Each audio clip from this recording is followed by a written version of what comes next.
যুবক ভাইয়েরা, ইব্রাহিম নবীর দুইটা পরীক্ষা গেল। নমরুদ দেখো এমনি চলতো না, নিশ্চয়ই তার জন্য বড় গর্ত করতে হবে। বিশাল বড় গর্ত কইরা নিচে লাকড়ি আর উপরে ইব্রাহিম নবী, আবার ইব্রাহিম নবীর উপরে লাকড়ি দিয়া একবার দাউ দাউ করে কেরোসিনের মতন দিয়ে উপাদান দিয়ে আগুন ধরাইয়া দিল। আগুন ধরাইয়া দেওয়ার সময় এমন ভাবে দাউ দাউ করে আগুন জ্বলতেছে, একটা প্রাণী আগুনটা নিভাইবার জন্য প্রস্রাব করে দিছে। ওই প্রাণীটার নাম হলো ঘরের কোনো ব্যাংক। ঘরের মধ্যে মারবেন না, ব্যাংকে কোনোদিন মারবেন না। এই ব্যাংক প্রস্রাব কইরা দিয়া নমরুদের আগুনটা নিভাইবার চেষ্টা করেছে। ওয়াজ বোঝন লাগবো, মুরব্বীরা ওয়াজগুলা জানেন, এই ছোট্ট পোলাপান ওয়াজগুলা জানে না। এখন ওয়াজের ভিতরে এগুলো আলোচনা হয় না, অন্য বিষয় নিয়ে আলোচনা করা হয়। অথচ ইব্রাহিম নবীর কুরবানির সাথে কিয়ামত পর্যন্ত আমরা মুসলমানদের সম্পর্ক আছে না? না আসেনি বাজার, আসেনি? এই জন্য ইব্রাহিম নবীরে আগুনের মধ্যে ফালাইছে, আগুন দাও দাও করে জ্বলতেছে। এমন টাইমে ইব্রাহিম নবী আগুনের ভিতরেই, এবার আগুন জ্বলতে জ্বলতে সব আংরা হয়ে গেছে। আর নমরুদা মনে করছে এবার আগুন তো কাউরে ছাড়ে না, আগুন মনে হয় ইব্রাহিম নবীরে পোড়াইয়া সার খার কইরা ফালাইছে। ও বন্ধুরে, যেই মাত্র আগুন পুইরা শেষ হইয়া গেছে, আর নমরুদা ছায়া দেখতেছে আগুন পুইরা শেষ হইয়া গেছে। ইব্রাহিম নবীর বদন মুবারকের একটা পশম আগুন জ্বালাইতে পারে না। যারে মাটিও খাই না, জমিও সই না গো, প্রেমিকে যে জনা, জোরে কি সুবহানাল্লাহ বলা যাবে না? এ বন্ধুরি, ও আমার যুবক ভাইয়েরা, ইব্রাহিম নবীর দুইটা পরীক্ষা গেল। 3 নম্বর পরীক্ষা, ওনার সন্তান নাই। একটা স্ত্রীর নাম হলো সারা, সারার ঘরে সন্তান নাই। আর একটা স্ত্রীর নাম হলো হাজেরা, হাজেরার ঘরে সন্তান নাই। একদিন আমার আল্লাহকে ডাক দিয়া কয়, সবাই জবান খুলে কোন, সন্তান দেওয়ার মালিক কে? আল্লাহ। একদিন ইব্রাহিম নবী আল্লাহকে ডাক দিয়া বলতেছেন, রব্বি হাবলি মিনাস সালিহিন, ও আল্লাহ তুমি আমার নেক একটা সন্তান দিয়ে দাও, ছেলে সন্তান দান করে দাও। আল্লাহ রাব্বুল আলামিন কোরআনে বলেছেন, ফাবাশশারনাহু বিগুলামিন হালিম।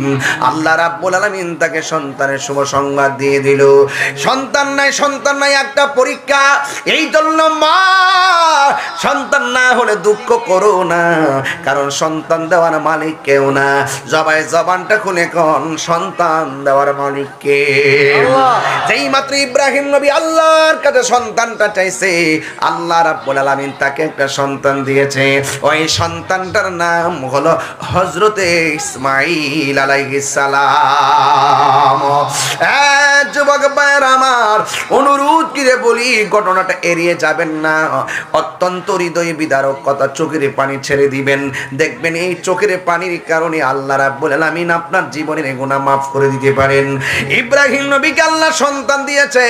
আপনারা জবান খুলে কোন, জীবনের তরে যে ব্যক্তিটা শেষ বয়সে সন্তান পায়, তার মন কি খুশি না বেজার?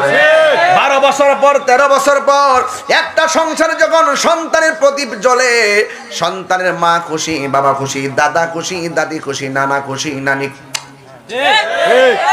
ইব্রাহিম নবীর সন্তানটা দিছে, হাজেরাও খুশি, ইব্রাহিম নবীও খুশি।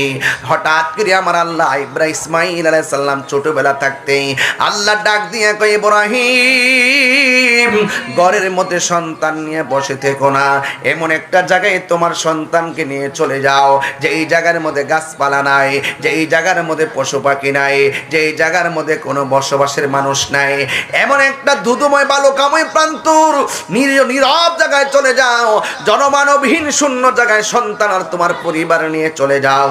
আপনারা জবান খুলে কোন, হুকুম দিয়েছেন কে? আল্লাহ। ইব্রাহিম মনে মনে এই কথাও ভাবে না আমার একমাত্র আদরের সন্তান রুদ্রে নিয়ে আমি রাখবো কই, আমার সন্তানটা এমন একটা জায়গায় নিব, মানুষ থাকবে না, আমি খাওয়াবো কি। কিন্তু আল্লাহকে সন্তুষ্ট করার জন্য স্ত্রীকে ডাক দিয়ে কে হাজেরা গো, আমার সন্তান নিয়ে মোর বনভূমি জনমানবহীন শূন্য জায়গায় দুধু বালকাময় প্রান্তর আমাকে একটা চলে যেতে হবে, যেখানে মানুষ নাই, পশু পাখি নাই, কেউ নাই। শুকনা কিছু খাবার নিল, মস্কের ভিতরে পানি নিল, রাজি করবে একজনকে, তিনি হলেন আমার রব। ওই আল্লাহকে রাজি করার জন্য সন্তানের স্ত্রী নিয়ে বের হয়ে গেল। এবার বের হওয়ার পরে এমন একটা জায়গার মধ্যে গেল, ডানে কোনো মানুষ নাই, বামে কোনো মানুষ নাই, সামনে কোনো গাছ নাই, পালা নাই, পানি নাই, কোনো কিছু নাই, একদম মানুষের কোনো আনাগোনা নাই, এমন একটা নীরব জায়গার মধ্যে চলে গিয়েছে। হঠাৎ করে ইব্রাহিম নবী হাজেরাকে ডাক দিয়া বলে, হাজেরা একটা কাজ করো, তোমার সন্তান নিয়ে তুমি এখানে থাকো, আমাকে এখান থেকে চলে যেতে হবে। হাজেরা ডাক দিয়ে কই, স্বামী ডানে কোনো মানুষ নাই, বামে কোনো মানুষ নাই, সামনে কোনো মানুষ নাই, পিছনে কোনো মানুষ নাই, আমার একমাত্র সন্তান, আপনি আমাকে রেখে যাবেন কোথায়? কয় তোমাকে এখানে থাকতে হবে। কয় খাবার নাই, কিছু নাই, পানি থাকবে 2-4 দিনের পরে পানি পাবো কোথায়? শুকনা খাবার শেষ হয়ে যাবে 3-4 দিন পরে খাবার পাবো কোথায়? আপনি আমাকে রেখে চলে যাচ্ছেন? হাজেরা তোমাকে এখানে থাকতে হবে, আমাকে অবশ্যই চলে যেতে হবে।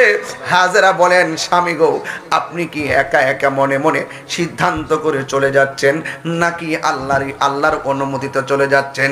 ইব্রাহিম নবী ডাক দিয়ে, হাজেরা যে আল্লাহ সন্তান দিয়েছে, ওই আল্লাহ ঘর থেকে বের করেছে, তোমাকে এখানে রেখে যেতে হবে। আমাকে কেউ হুকুম করে নাই, আমাকে হুকুম করেছেন একজন, জবান খুলে বলুন তিনি কে? এবার হাজেরার রিয়াকশনটা কি দেখেন। আমার দেশের মা বোনেরা বলতো, আল্লাহ বলছে কিন্তু অসুবিধা নাই, আপনি আমাকে রেখে গেলে আমি খাবো কোথায়? কিন্তু হাজেরার তো প্রেম ভিন্ন। হাজেরা ডাক দিয়ে কয়, স্বামী গো, ও আল্লাহর পয়গাম্বর, আপনি আমাকে রেখে চলে যাবেন, আল্লাহ যদি আপনাকে অর্ডার করে থাকে আপনি চলে যান। আমি হাজেরার বিশ্বাস হলো, আমার কাছে খাবার না থাকতে পারে, আল্লাহ অনুমতি দিলে আপনি চলে যান। আমি বিশ্বাস করি আপনি চলে গেলেও আমার আল্লাহ আমাকে, আমার সন্তানকে না খাওয়ায়া মারবে না। আল্লাহু আকবার, কেন?